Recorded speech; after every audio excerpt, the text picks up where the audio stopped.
అందరికీ నమస్తే అండి. ఈరోజు మాజీ ముఖ్యమంత్రి వైసీపీ అధినేత జగన్మోహన్ రెడ్డి గారు వాళ్ళ పార్టీ ముఖ్య నాయకులతో సమావేశం నిర్వహించారు. సో ఈ రివ్యూలో భాగంగా ఆయన కొన్ని కీలకమైన కామెంట్స్ చేశారు. కొంచెం విడ్డూరంగా అనిపించింది నాకైతే ఆ కామెంట్స్. అంటే ఆయన ఏమంటారు, ప్రభుత్వం మీద బాగా వ్యతిరేకత వచ్చేసింది, కూటమి ప్రభుత్వం మీద ప్రజల్లో విపరీతంగా వ్యతిరేకత ఉంది, చంద్రబాబు మోసాల పాలకుడు అని అందరికీ అర్థమైపోయింది. సో ఈ ప్రభుత్వం మీద ప్రజలు బాగా వ్యతిరేకంగా ఉన్నారు, మనం దాన్ని రాజకీయంగా బాగా వాడుకోవాలి, నేను హార్డ్ వర్క్ చేస్తాను, నాతో పాటు మీరు కూడా హార్డ్ వర్క్ చేయండి, ఈ ప్రభుత్వ వ్యతిరేకతను ప్రజల్లో బలంగా తీసుకువెళ్దాము, ప్రజల్లోకి బలంగా వెళ్దాము, నాతో పాటు మీరు కూడా రండి అనేటట్టు జిల్లాల వారీగా ముఖ్యమైన నాయకుల పనితీరు ఎలా ఉంది ఏంటనేది మొత్తం రివ్యూ చేశారు.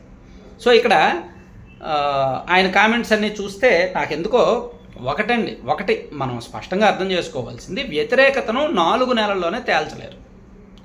4 నెలల్లోనే వ్యతిరేకత ఎలా తేల్చగలరు? 4 నెలల్లో వ్యతిరేకత ఉన్నప్పుడు నెక్స్ట్ 4 నెలలు మంచి పనులు చేస్తే అనుకూలత వచ్చేస్తుందా? అది ఎలా తేల్చగలరు? ప్లస్ వ్యతిరేకత ఉంటే ఉండొచ్చు కాక దాన్ని మళ్ళీ అనుకూలంగా మార్చుకునే అవకాశం ఉంది. ఇంకా 4 సంవత్సరాలు 6 నెలలు ఉంది కదా. సో వ్యతిరేకత అనేది ఇది తాత్కాలికమే. వ్యతిరేకత ఉంటే ఉండొచ్చు కాక కానీ తాత్కాలికమే. ఈ వ్యతిరేకత 4 ఏళ్ళు కూడా కొనసాగుతుందని ఎలా చెప్పగలరు? అది ఒకటి. అలాగే ఏ విధంగా వ్యతిరేకతని చెప్పగలరు? సో ఇప్పుడే కదా మొదలైంది, సంక్షేమ పథకాలు సూపర్ 6 ఇవ్వలేదనే మాత్రమే వ్యతిరేకత అనుకోవాలా? ఇస్తారుగా, టైం ఉందిగా. ఇప్పుడు ఒకసారి ప్రారంభించారనుకోండి ఒక పథకం, అదేం కాదు. ఇప్పుడు తల్లికి వందనం ఉంది, నెక్స్ట్ ఇయర్ జనవరిలో ఇచ్చారనుకోండి, ఇంకా ప్రతి సంవత్సరం జనవరిలో ఇస్తూ ఉంటారు కదా, దాన్ని ఆపరుగా. అలాగే రైతు భరోసా, అన్నదాత సుఖీభవ ఉంది, ఒకసారి ఇచ్చారనుకోండి ఇంక కంటిన్యూగా ఇస్తూ ఉంటారు కదా, దాన్ని ఆపరుగా యాజ్ పర్ షెడ్యూల్.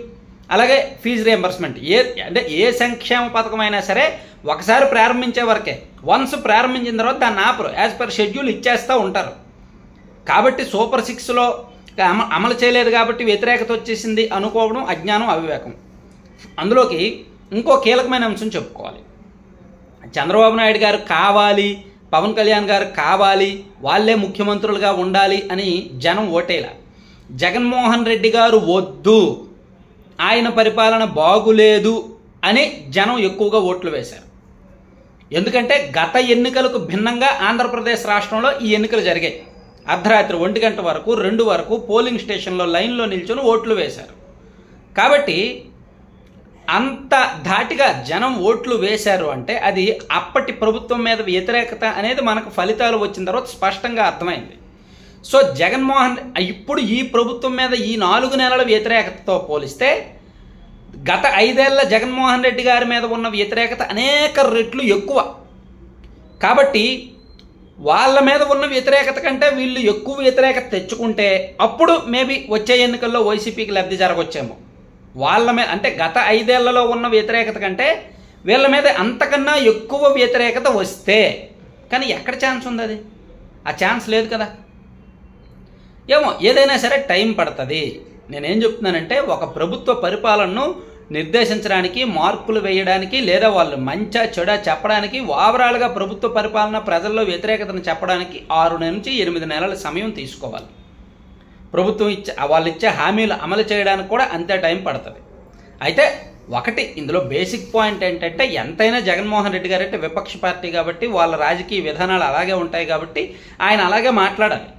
ఆయన నాయకుల దగ్గరికి వెళ్ళినప్పుడు అలాగే మాట్లాడాలి. వ్యతిరేకత ఉందని, అనుకూలత ఉంది అని ఆయన చెప్పలేరు కదా, కాబట్టి అలా మాట్లాడారు. కాకపోతే నేను చెప్పేది ఏంటి, ఆఫ్ ద రికార్డ్ ఇంటర్నల్గా మాత్రం ఇటువంటి కామెంట్స్ చేయవద్దు, ఇంటర్నల్గా మాత్రం నిజాలు మాట్లాడుకోండి. Thank you.